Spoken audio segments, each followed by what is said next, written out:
Welcome back बच्चों। Engineers gateway के YouTube platform पर मैं ललित राठी एक बार फिर से आपका स्वागत करता हूं।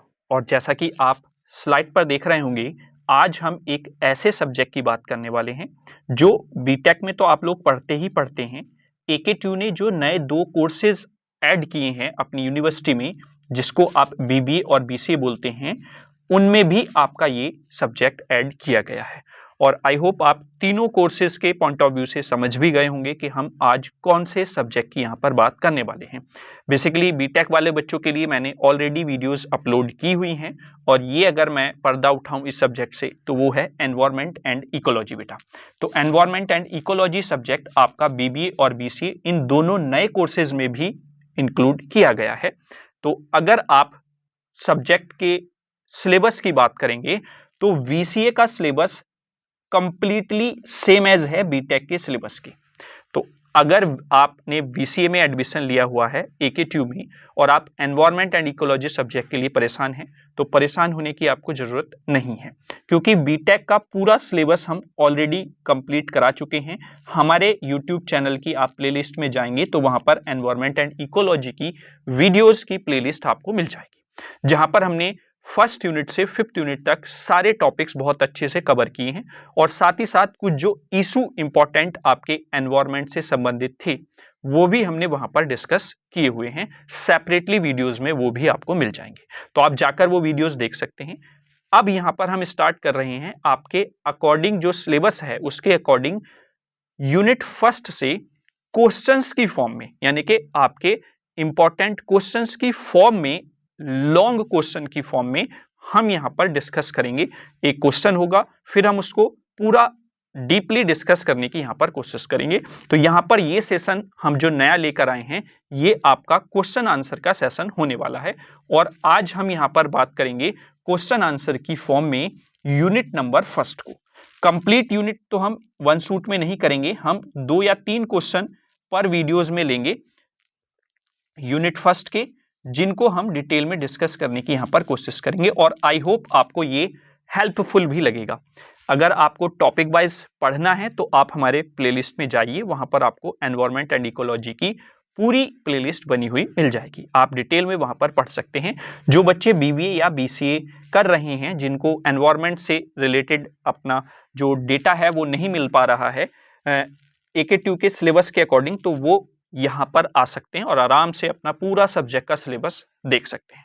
तो स्टार्ट करते हैं। अगर आप पहली बार हमारे चैनल पर विजिट कर रहे हैं तो चैनल को सब्सक्राइब कर लीजिए। और अगर आपका कोई फ्रेंड है जिसने बीसीए में एडमिशन लिया है या बीबीए में एडमिशन लिया है और वो एनवायरमेंट से रिलेटेड टॉपिक्स के लिए इधर उधर भटक रहा है, उसको कहीं पर भी मैटर नहीं मिल पा रहा है सिलेबस के अकॉर्डिंग, तो आप उसको भी ये वीडियो शेयर कर दें ताकि वो भी लाभ उठा सके। और सबसे आसान तरीका होता है बच्चों कि आप इस वीडियो के लिंक को अपने जितने भी सोशल अकाउंट्स हैं, चाहे व्हाट्सएप हो, टेलीग्राम हो, फेसबुक हो, इंस्टा हो या फिर आपका ट्विटर हो, सब पर आप शेयर कर सकते हैं। तो जिस बच्चे को भी हेल्प लेनी होगी वो वहां से इस लिंक के माध्यम से हमसे जुड़ सकता है। तो वीडियो को आप शेयर जरूर करें और चैनल को सब्सक्राइब कर लें अगर पहली बार आप जुड़े हैं तो चलिए आज हम देख लेते हैं अपने एनवायरमेंट एंड इकोलॉजी के पहले क्वेश्चन को। जो सबसे पहला क्वेश्चन यहां से बनता है यूनिट फर्स्ट से, वो यही है कि एनवायरमेंट को आप डिफाइन कीजिए, एनवायरमेंट होता क्या है। फिर इसके टाइप्स पूछ लेता है और फिर इसके कंपोनेंट्स पूछ लेता है, एनवायरमेंट के कौन कौन से कंपोनेंट्स हैं। तो बेसिकली अगर आप देखिए, ये सब्जेक्ट एक ऐसा है बेटा, आप इसको रटने जाएंगे तो आपको एक वर्डन लगने लगेगा। चीजें आपके आसपास जो हैं वही एनवायरमेंट होता है, और सारी चीजें जो आप डेली बेसिस पर एनालाइज करते हैं, देखते हैं, समझते हैं, वही एनवायरमेंट की स्टडी है। तो आपको केवल और केवल वीडियोस को देखना है और समझना है आपके आसपास कैसे रिलेट कर रही हैं ये चीजें जो हम आपको बता रहे हैं। हम यहाँ पर एज ए गाइड आपके लिए काम करेंगे, क्योंकि अगर आप इसको रटने जाएंगे, याद करने जाएंगे, तो वो फिर प्रॉब्लम क्रिएट हो जाएगी। जब एक बार आप इसको सुनकर समझ लेंगे तो फिर आप अपनी लैंग्वेज में बहुत बेहतर तरीके से एक्सप्लेन कर पाएंगे इस सब्जेक्ट को। और इस सब्जेक्ट को आप कोशिश करें कि डायग्राम के माध्यम से जितना आप इसको एक्सप्लेन करेंगे वो बेस्ट रहेगा। उसका इंप्रेशन एग्जामिनर पर बहुत ही अच्छा पड़ता है कि आप किसी भी चीज को पिक्चर के माध्यम से एक्सप्लेन करें। तो मतलब अगर आपके कोई कंपोनेंट्स हैं तो आप उसको भी कोशिश करें चार्ट्स के माध्यम से, या फिर उसका एक फ्लो चार्ट बना दें, इस तरीके से एक्सप्लेन करेंगे तो वो एक अच्छा इंपैक्ट रहता है थ्योरेटिकल सब्जेक्ट के पॉइंट ऑफ व्यू से। मैं आपको बताता हूं। तो पहले अगर हम एनवायरनमेंट की बात करें तो एनवायरनमेंट बेसिकली क्या होता है, हमारे आसपास जो भी कुछ है वो सब एनवायरनमेंट में आता है और वही सारी चीज, छोटी छोटी चीजें मिलकर आपका एक पूरा एनवायरनमेंट एंड इकोलॉजी क्रिएट कर लेते हैं। फिर टाइप्स ऑफ एनवायरनमेंट में अगर हम देखें तो एक नेचुरल एनवायरनमेंट होता है और एक बुल्ट इन एनवायरनमेंट होता है जो कि मनुष्य के द्वारा बनाया जाता है अपने सहूलियत के हिसाब से। तो चलिए आप किस तरीके से एग्जाम में लिखेंगे थोड़ा सा वो हम यहां पर देख लेते हैं। तो अगर हम बात करें एनवायरनमेंट की तो environment is everything around us. हमारे आसपास जो भी कुछ है वो एनवायरनमेंट है, जिसमें आपका एयर है जिसको हम ब्रीथ करते हैं, हम सांस लेते हैं, है ना। वाटर है जिसको हम ड्रिंक करते हैं, लैंड है जिसपे हम रहते हैं, और all the living things we share the planet with.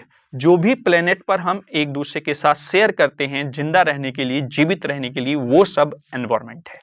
It's like a large puzzle where each piece fit together to create a complex system। इसको फॉर एग्जाम्पल यहां पर बताया गया है कि एनवायरनमेंट एक तरीके से लार्ज पजल की तरह है। अगर कोई पजल वाला गेम आप खेलते होंगे मोबाइल में या फिर फिजिकली, तो उसमें आप क्या करते हैं, हर एक पार्ट का अपना अपना एक वैल्यू होता है और आप उसको कनेक्ट करके एक कोई भी अदर पिक्चर क्रिएट कर लेते हैं, वही पजल कहलाती है। तो वैसे ही एनवायरनमेंट की हर एक पार्ट अपने आप में एक वैल्यू रखता है और उन पीसेस को अगर हम कनेक्ट कर दें तो वो एक कॉम्प्लेक्स सिस्टम बना देता है जिसको हम एनवायरनमेंट कहते हैं। Is that clear? I hope environment की डेफिनेशन आप समझ गए होंगे। अब हम टाइप्स ऑफ एनवायरनमेंट की बात कर लेते हैं। टाइप्स ऑफ एनवायरनमेंट में दो टाइप ऑफ एनवायरनमेंट आपको देखने को मिलते हैं। जैसा कि मैंने बताया, एक नेचुरल एनवायरनमेंट होता है और एक बुल्ट एनवायरनमेंट होता है।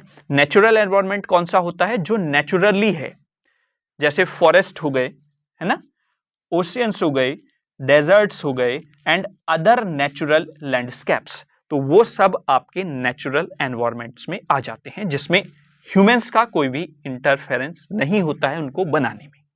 जबकि वुल्ट एनवायरनमेंट होता है जो ह्यूमंस अपनी सहूलियत के हिसाब से क्रिएट करते हैं, created by the humans, such as the cities. आपने देखा होगा बहुत बड़ी बड़ी सिटीज होती हैं।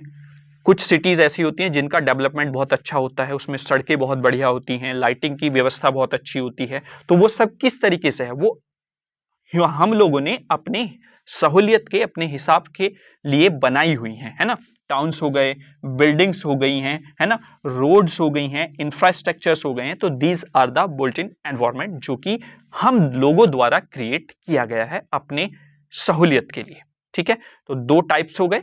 एनवायरनमेंट क्या होता है ये आपको पता चल गया है। इसके टाइप्स आपको दोनों क्लियर हो गए होंगे, एक नेचुरल एनवायरनमेंट, एक बुल्ट इन एनवायरनमेंट। आप इसको और किस तरीके से एलबोरेट कर सकते हैं, देखिए मैं आपको बताता हूं। आप इसको ऐसे लिखेंगे, एनवायरनमेंट, यहां पर एक बॉक्स में बंद करेंगे, फिर इसके या फिर टाइप्स ऑफ एनवायरनमेंट लिखकर, और इधर एक आप टाइप लिखेंगे इसका नेचुरल, और दूसरी तरफ आप टाइप लिखेंगे बुल्ट इन या मैन मेड एनवायरनमेंट, है ना। और फिर उसको एक्सप्लेन करेंगे जैसे कि ये पॉइंट वाइज मैंने यहाँ पर दिखाया हुआ है, तो वो और अच्छा इंपैक्ट यहाँ पर डालेगा। जैसे जैसे आपको थोड़ा सा एग्जाम में लिखने में किस तरीके से एग्जामिनर के ऊपर आप अच्छा इंप्रेशन डाल सकते हैं, वो टिप्स मैं बीच बीच में आपको देता रहूंगा। ठीक है, क्लियर हुआ? तो आई होप एनवायरनमेंट की डेफिनेशन आपको बहुत अच्छे से मैंने समझा दी है। टाइप्स ऑफ एनवायरनमेंट जो यहाँ पर पूछे गए हैं वो भी आपको क्लियर हो गए होंगे दोनों। ठीक, चलिए आगे बात कर लेते हैं नेक्स्ट। अब कंपोनेंट्स ऑफ एनवायरनमेंट की हम बात कर लेते हैं। उससे पहले मैं पिक्चर के माध्यम से आपको यहाँ पर कुछ दिखाना चाहता हूँ। देखिए यहाँ पर जो आप देख रहे हैं ये किस तरीके का एनवायरनमेंट आपको दिख रहा है। ये एनवायरनमेंट है नेचुरल एनवायरनमेंट। और अगर हम कंपेयर करें इसको नेचुरल एनवायरनमेंट और मैन मेड एनवायरनमेंट को, तो इट्स एक सिंगल पिक्चर में आप दोनों को देख सकते हैं। ये आपका इधर अगर हम बेटा बात करें तो ये आपका नेचुरल एनवायरनमेंट है ना, और इधर ये मैन मेड एनवायरनमेंट है जिसको आप बुल्ट एनवायरनमेंट बोल देते हैं ना। ये मैन मेड है, क्यों? क्योंकि यहां पर आप देख रहे होंगे बिल्डिंग्स भी बनी हुई हैं, रोड भी बनी हुई है, उस पर व्हीकल्स भी चल रहे हैं, पार्किंग के लिए भी जगह दी गई है। तो ये पुल भी आप देख रहे होंगे इसके ऊपर से जाने के लिए। तो this is the man made environment. और यहां पर आपको कुछ ऐसी चीज नहीं दिख रही होगी जिसमें मैन का इन्वॉल्वमेंट हो, है ना। तो ये नेचुरल एनवायरनमेंट हो जाता है। आई होप आप समझ गए होंगे दोनों पिक्चर्स के माध्यम से, ठीक है। चलिए नेक्स्ट देखते हैं कंपोनेंट्स। कंपोनेंट्स ऑफ एनवायरनमेंट की अगर हम बात करते हैं तो कंपोनेंट्स ऑफ एनवायरनमेंट में सबसे पहले आप देखेंगे एबायोटिक कंपोनेंट्स और बायोटिक कंपोनेंट्स। अब एबायोटिक कंपोनेंट्स कौन से होते हैं? एबायोटिक कंपोनेंट्स में जैसे आपका क्लाइमेट आ जाता है, और एडेपिक आ जाएंगे। एडेपिक में जैसे सॉइल हो गया, मॉइस्चर हो गया, टेम्परेचर हो गया, ये सब आपके एबायोटिक कंपोनेंट्स के पार्ट है, ठीक है। वहीं पर बायोटिक कंपोनेंट्स की बात करें तो बायोटिक कंपोनेंट्स में आपका प्रोड्यूसर हो गया, कंज्यूमर हो गया है और डिकम्पोजर हो गया है। तो ये आपके बायोटिक कंपोनेंट हो गए। यानी कि एबायोटिक कंपोनेंट्स वो कंपोनेंट्स हैं जो नॉन लिविंग रहते हैं, है ना, जिनमें आपका कोई भी लिविंग थिंग्स नहीं रहती है। Is that clear? जिनमें जान नहीं रहती, हम ये कहेंगे ना जिसमें जान नहीं है, जो सांस नहीं ले रहे हैं, है ना। और बायोटिक कंपोनेंट्स लिविंग थिंग्स होती हैं, ये आपको पता होगा, ठीक है। आई होप आप समझ रहे होंगे यहां पर। तो कंपोनेंट्स ऑफ एनवायरनमेंट अबायोटिक और बायोटिक। अबायोटिक मतलब नॉन लिविंग, बायोटिक मतलब लिविंग, जिसमें आपका प्रोड्यूसर होते हैं जो खाना प्रोड्यूस करते हैं, कंज्यूमर जो उसको कंज्यूम करते हैं, और वो जो कंज्यूमर्स जब डेड बॉडी हो जाती है, जब मर जाते हैं, तो उनको डिकम्पोज करने का काम करते हैं डिकम्पोजर्स। तो ये कंपोनेंट्स हो गए हैं एनवायरनमेंट के। और अगर हम दूसरे तरीके से मैं आपको बताना चाहूं यहां पर थोड़ा एलिब्रेट करके इसी चीज को, तो आप यहां पर देख रहे होंगे बेटा, बायोटिक कंपोनेंट्स हैं जिसमें आपको लिविंग ऑर्गेनिज्म देखने को मिलते हैं। एबायोटिक कंपोनेंट्स हैं जिनमें नॉन लिविंग कंपोनेंट्स आपको देखने को मिलते हैं, जैसे प्रोड्यूसर में आपका प्लांट्स हो जाते हैं, कंज्यूमर्स में आपके एनिमल्स हो जाते हैं, ठीक है, और डिकम्पोजर्स में आपके माइक्रो ऑर्गेनिज्म हो जाएंगे। Is that clear? एनवायरमेंट इस तरीके से आप एक्सप्लेन करेंगे तो आप खुद देखेंगे एग्जामिनर पर एक अच्छा इंपैक्ट पड़ता है, ठीक है। नॉन लिविंग कंपोनेंट्स को अगर जैसे ही मैंने बताया था ना बेटा, क्लाइमेट और एडेपिक, तो इसी को अगर मैं ओपन करके बताऊं तो जैसे लाइट हो गया, टेम्परेचर हो गया, है ना, एटमॉस्फेरिक गैसेज हो गई हैं, डिफरेंट डिफरेंट जो गैसेज आपको एटमॉस्फेयर में देखने को मिलती हैं, वाटर हो गया है, एनर्जी हो गया, तो ये सब एबायोटिक कंपोनेंट्स में आ जाते हैं। और ये भी एक पार्ट है पूरे एनवायरनमेंट का, क्योंकि एनवायरनमेंट की डेफिनेशन ही ये है कि living and non living things का जो कॉम्बिनेशन है हमारे आसपास, that's the environment. Is that clear? I hope आप लोग समझ गए होंगे यहां पर कि एनवायरनमेंट क्या है, उसके कंपोनेंट्स क्या हैं और एनवायरनमेंट के टाइप्स। क्लियर? चलिए नेक्स्ट देखते हैं। नेक्स्ट बात कर लेते हैं सेकंड क्वेश्चन की। अब देखिए, ये मैंने आपको एक ओवरव्यू दे दिया है पहले क्वेश्चन का। अब इस क्वेश्चन में आप कितना भी अपनी तरफ से लिख सकते हैं। एक रोड आपको मैंने प्रोवाइड करा दी, एक रास्ता, एक पाथ मैंने आपको प्रोवाइड करा दिया है, और एक थोड़ी सी समझ आपकी इंक्रीज कर दी है कि किस हिसाब से आप चीजों को एक्सप्लेन करके लिखेंगे। अब दूसरा क्वेश्चन हम यहां पर डिस्कस कर लेते हैं। दूसरे क्वेश्चन में कह रहा है कि एक्सप्लेन करिए, अच्छा कलर चेंज कर लेता हूं मैं यहां पर, हाँ बेटा, explain the segment of environment. Environment के सेगमेंट को यहां पर एक्सप्लेन करने के लिए कहा गया है, ठीक है। तो सेगमेंट्स ऑफ एनवायरनमेंट की अगर मैं बात करूं तो अब यही चीजें जो living and non living things में हमने इंक्लूड की थी, अब ये भी कुछ कैटेगराइज्ड हो जाएंगी सेगमेंट्स में, वही आपके सेगमेंट्स ऑफ एनवायरनमेंट हो जाएंगे। जैसे कि अगर हम बात करते हैं यहां पर बिट्टू सेगमेंट्स ऑफ एनवायरनमेंट की, एक मिनट, सेगमेंट्स ऑफ एनवायरनमेंट की, तो सेगमेंट्स ऑफ एनवायरनमेंट में आपके चार तरीके के सेगमेंट्स होते हैं। एक होगा एटमॉस्फेरिक सेगमेंट, एक होगा लिथोस्फेयर सेगमेंट, एक होगा हाइड्रोस्फेयर सेगमेंट और एक होगा बायोस्फेयर सेगमेंट। यानी कि एटमॉस्फेयर, लिथोस्फेयर, हाइड्रोस्फेयर और बायोस्फेयर। अगर आप इन वर्ड्स पर ही जाएं, एटमॉस्फेरिक सेगमेंट, तो यानी कि एटमॉस्फेयर से रिलेटेड यहां पर बात की जा रही है, और एटमॉस्फेयर में डिफरेंट टाइप्स की गैसेस आपको देखने को मिलती हैं, तो उनका जिक्र यहां पर किया जा रहा है। या एटमॉस्फेरिक लेयर्स आपने सुनी होंगी, जहां पर वर्षा होती है, फिर वहां पर आपकी प्लेन कहां पर उड़ता है, सैटेलाइट कहां पर होती है, इसकी 7 आपने लेयर्स पढ़ी होंगी, 5-6 लेयर्स, है ना। अब लिथोस्फेयर की अगर मैं बात करूं, लिथोस्फेयर का मतलब है अर्थ से, यानी कि जो सरफेस होता है, जो धरती का लेयर है, उससे यहां पर सेगमेंट इंक्लूड किया गया है। हाइड्रोस्फेयर की बात करें तो हाइड्रो मतलब वाटर से रिलेटेड यहां पर बात की गई है।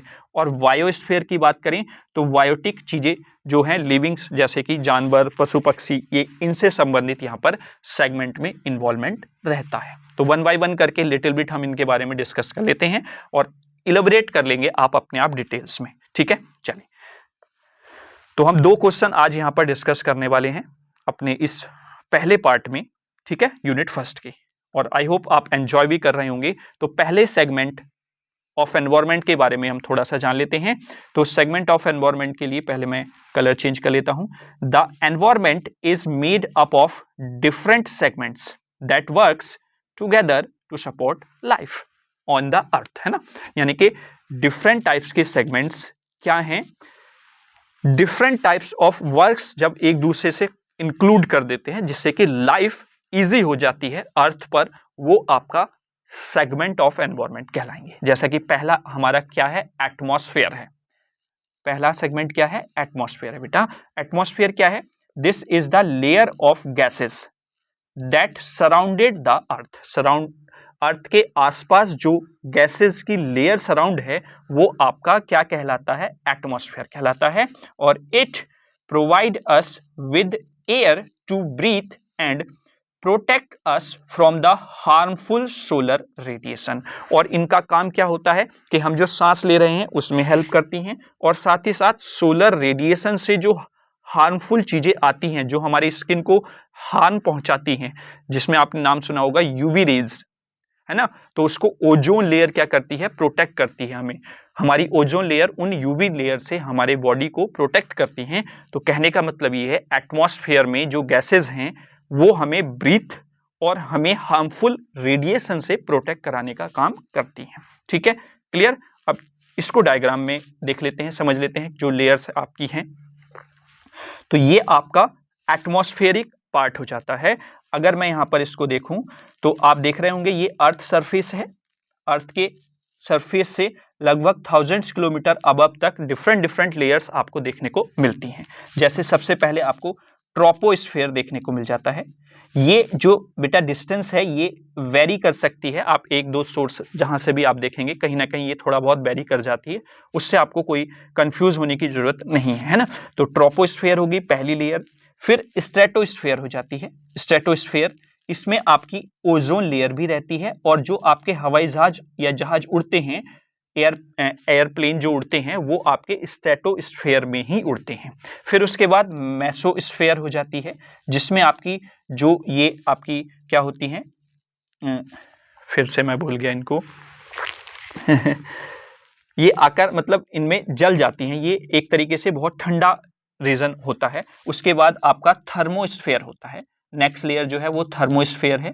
ठीक है, थर्मोस्फेयर में आपकी जो सैटेलाइट होती है, जो आपका कम्युनिकेशन होता है थ्रू द सैटेलाइट, वो वहां पर इस एटमॉस्फेरिक लेयर में रहती है। और फिर है एक्सोस्फेयर, लास्ट वाली या आउटर जो है वो आपकी एक्सोस्फेयर लेयर रहती है। तो ये एटमॉस्फेयर के पार्ट्स हैं, डिफरेंट डिफरेंट लेयर्स आपको यहाँ पर दिख जाती हैं। हाँ, ये याद आ गया, उल्का पिंड्स आकर यहाँ पर जल जाते हैं, भस्म हो जाते हैं, है ना, क्योंकि उल्का पिंड्स के अंदर बहुत ज्यादा एनर्जी होती है और ये लेयर बहुत ठंडी होती है, तो वो उनको खत्म कर देती है। ठीक है, तो आई होप आपको एटमॉस्फेयर की डिफरेंट डिफरेंट लेयर्स भी क्लियर हो गई होंगी। चलिए अब हम नेक्स्ट सेगमेंट की बात कर लेते हैं। नेक्स्ट सेगमेंट हमने बात की थी, नेक्स्ट सेगमेंट था आपका लिथोस्फेयर। लिथोस्फेयर क्या है, एक सेकेंड मैं येलो कलर ले लेता हूं, वो और अच्छा दिखाई देगा। लिथोस्फेयर क्या है, this is the solid outer layer of the earth. Earth की जो सॉलिड आउटर लेयर है उसी को आप लिथोस्फेयर कह देते हैं, और इसमें इंक्लूड रहता है crust and the upper part of the mantle. Crust और upper part of the mantle include रहता है आपका लिथोस्फेयर में। आगे, इट प्रोड्यूसेस अस या it provide us with land for living and resources like the minerals. ठीक है, यानी कि ये हमें रहने के लिए भी सोर्स प्रोवाइड करा रहे हैं और मिनरल्स भी प्रोवाइड करा रहे हैं, जो कहीं ना कहीं हमारी लाइफ को इजी बनाता है अर्थ पर। ठीक है, तो अगर आप इसको डायग्राम के माध्यम से देखें डिफरेंट डिफरेंट लेयर्स, तो डायग्राम के हिसाब से आप यहां पर देख पा रहे होंगे, ये आपका अर्थ का जो आउटर लेयर है उसकी लेयर्स यहां पर दिखाई गई हैं।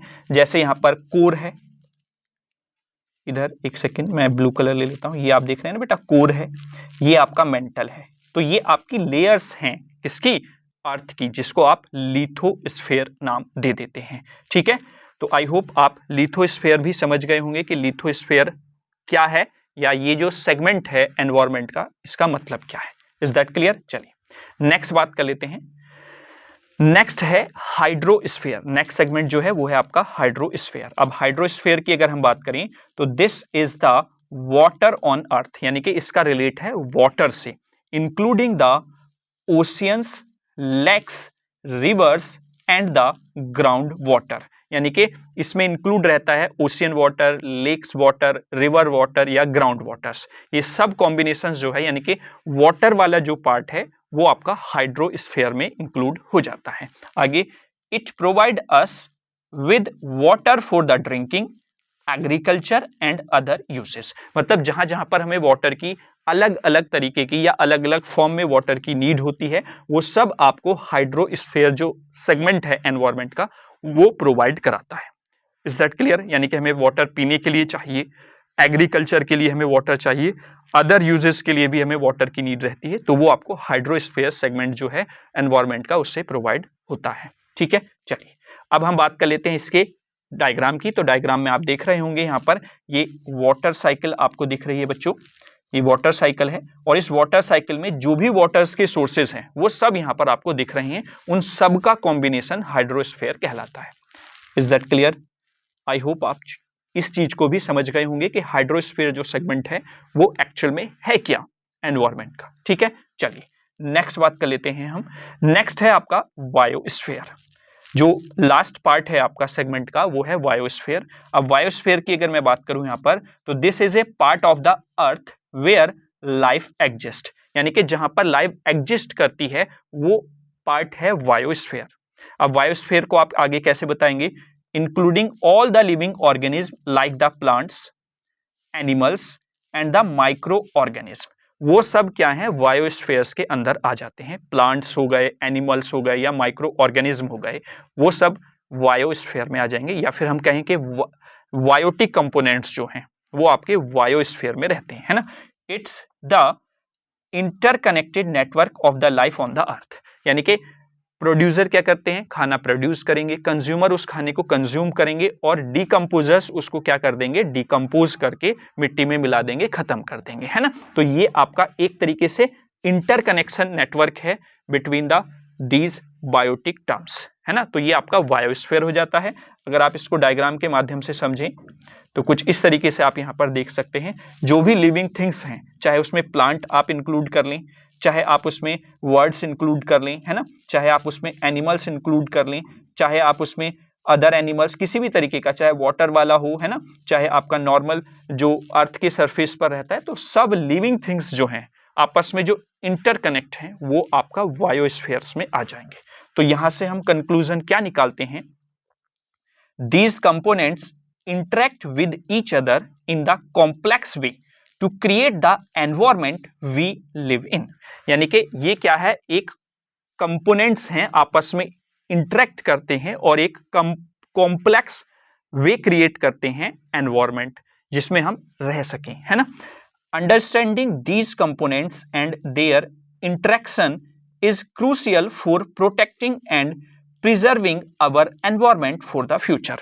और ये जो इंटरकनेक्शन है, इसको समझकर इनके कंपोनेंट्स एक दूसरे के आपस में हेल्प कर जो प्रोसेस क्रिएट कर रहे हैं वो हमारे एनवायरमेंट या फिर हमारी लाइफ को रहने या फिर सरवाइव करने के में हेल्प करता है। ठीक है, तो कहने का मतलब ये है, ये जो 4 टाइप्स ऑफ सेगमेंट हमने देखे ये एक दूसरे से इंटरकनेक्ट होते हैं एक कॉम्प्लेक्स वे में और एक एनवायरमेंट क्रिएट करते हैं जहां पर हम रहते हैं, जहां पर हमारा जो लाइफ है वो सरवाइव करती है। ठीक है, आई होप आप समझ गए होंगे। तो अगर मैं इन चारों जो आपके सेगमेंट्स हैं इनको एक डायग्राम में इंक्लूड करूं तो कुछ इस तरीके से आप समझ सकते हैं। यहां पर आप देख रहे होंगे बच्चों, ये आपका बायोस्फीयर हो गया, ठीक है, जहां पर आप लिविंग थिंग्स की बात करते हैं। एटमॉस्फेयर हो गया जिसमें डिफरेंट डिफरेंट गैसेस की लेयर आपको देखने को मिलती हैं। हाइड्रोस्फीयर हो गया, वाटर वाले पार्ट को आप हाइड्रोस्फीयर में ले लेंगे। और आपका लिथोस्फीयर हो गया, अर्थ वाला सरफेस। ठीक है, तो आप देख रहे होंगे एक ये साइकिल है जिसमें आपका जीवन, जिसमें आपकी लाइफ सरवाइव करती है और ये एक हेल्दी एनवायरमेंट का निर्माण करती है ना। ठीक है, तो ये एक हेल्दी एनवायरमेंट आपको यहां पर प्रोवाइड कराती है। तो आई होप आप लोग समझ गए होंगे कि सेगमेंट्स ऑफ एनवायरनमेंट क्या क्या हैं, किस तरीके से आपको इसमें एक्सप्लेन करना है। अगर आप इतना भी एक्सप्लेन करेंगे तो मुझे उम्मीद है कि आप बहुत अच्छे से आंसर को एक्सप्लेन कर पाएंगे, क्योंकि 4 टाइप्स हैं, उन चारों को आप थोड़ा थोड़ा एक्सप्लेन करेंगे तो इनफ है 7 मार्क्स के पॉइंट ऑफ व्यू से जो आपसे क्वेश्चन पूछा जाएगा। ठीक है, तो आई होप आप इन दोनों क्वेश्चंस को समझ गए होंगे। इसी तरीके से हम पूरी यूनिट को डिस्कस करेंगे क्वेश्चंस की फॉर्म में। आपको वीडियो कैसा लगा है तो आप उसके लिए कमेंट बॉक्स में कमेंट जरूर करें, और अगर चैनल पर पहली बार आप विजिट किए हैं तो चैनल को सब्सक्राइब कर लें। एनवायरमेंट एंड इकोलॉजी सब्जेक्ट में आपको कहीं पर भी किसी भी तरीके की कोई समस्या नहीं आएगी, ये मैं गारंटी के साथ आपको कह रहा हूं। बस बेहिचक आप चैनल को सब्सक्राइब कर लें, बेल आइकन को प्रेस कर लें, ताकि समय समय पर आपको नोटिफिकेशंस मिलते रहें। और वीडियो को आप ज्यादा से ज्यादा अपने सोशल प्लेटफॉर्म्स पर शेयर कर दें, ताकि सभी बच्चों तक वीडियो पहुंच जाए और सभी बच्चे परेशान ना हो और अपने एनवायरमेंट एंड इकोलॉजी सब्जेक्ट को अकॉर्डिंग टू सिलेबस अच्छे से तैयार करके पढ़ लें। ठीक है, तो चलिए मिलेंगे नेक्स्ट क्वेश्चंस में, नेक्स्ट वीडियो में नेक्स्ट क्वेश्चंस के साथ। तब तक कोई भी डाउट, कोई भी सजेशन हो, कोई भी फीडबैक हो, तुरंत आप कमेंट बॉक्स में कमेंट कर दें। बेसिकली बीबीए और बीसीए वाले बच्चे तैयार रहें अपनी तैयारी को एक सही डायरेक्शन देने के लिए। यहां पर आपको कोई भी चैनल या कोई भी आपको मैं कहूं कि ऐप इंस्टॉल नहीं करना पड़ेगा, कोई डेमो वीडियो नहीं है, सारा सिलेबस मैं आपको क्वेश्चंस की फॉर्म में कराऊंगा।